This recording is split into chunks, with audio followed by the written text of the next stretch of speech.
Et justement, à l'occasion de ces fêtes de la musique, TV Lux lance un tout nouveau podcast consacré au rock dans la province de Luxembourg. Back to Rock, c'est son nom. Il a été préparé par Amandine Lazaron, Denis Stimard et vous, Nicolas Lefebvre. Salut Nico. Salut. Qu'est-ce qu'on apprend dans ce podcast ? On va remonter aux années 60 jusqu'aux années 2000. Les années 60, évidemment, c'est très marquant pour le rock, puisqu'il y a l'invasion britannique, on appelle ça, donc les Shadows, les Beatles, les Stones qui déferlent, notamment sur l'Amérique. Des références. Exactement, et ça va donner quelques idées à des groupes régionaux de se constituer, de se créer, et d'avoir une petite carrière justement dans le milieu, notamment Steel, dans les années 70, qui va être un groupe de référence, avec Albert Pemers, qui va être surnommé plus tard le parrain du rock luxembourgeois. C'était vraiment l'un des premiers à se lancer dans le milieu, et il nous explique justement, à travers son parcours, comment il a baigné dans le rock, comment il a découvert cette passion, comment il s'est mis aussi à la guitare électrique. Son grand-père lui avait dit « T'aurais mieux fait de t'acheter un accordéon », par exemple, différence de génération.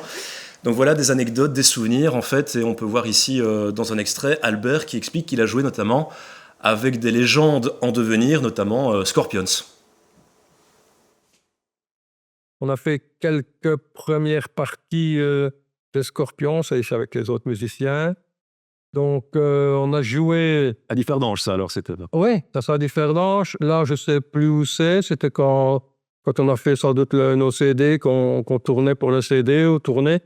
Et ça, c'est le band qui a joué avec Scorpions à Differdange. Mais on avait aussi fait la première partie de Scorpions à Saint-Marc. Ok. Ça, c'était la première fois, ça, alors? À Saint-Marc, c'était la première fois avec Scorpions, oui. Ok. Et puis, on a joué aussi après avec un groupe Omega, c'était un groupe hongrois. Et puis, Sentinel aussi, un groupe, je ne sais pas si ce groupe existe encore, mais on était à Saint-Marc. Et puis, quand même, un très bon truc, c'était on a joué en première partie de Scorpions au Nouveau Théâtre à Luxembourg.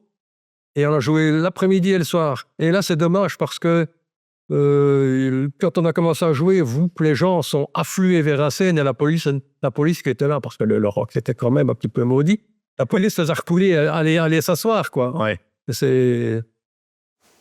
Et ce sont donc des figures locales qui nous racontent toutes ces anecdotes liées au rock entre les années 60 et 2000.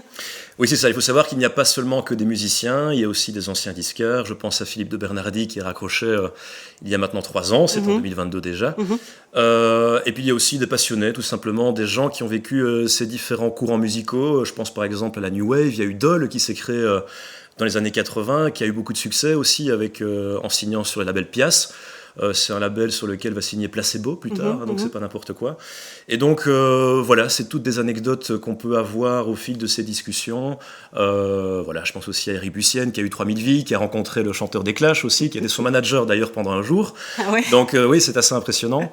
Donc voilà, beaucoup de souvenirs à découvrir, donc des années 60 à 2000. Et donc ce sera une diffusion ce samedi 21 juin pour la fête de la musique, et il y en aura un par semaine tous les jeudis. Ils sortiront tous les jeudis des podcasts qu'on retrouve sur tvlux.be, sur YouTube, ça c'est pour les vidéos, et puis pour le son Spotify et Apple Podcast. Merci Nico. Avec plaisir.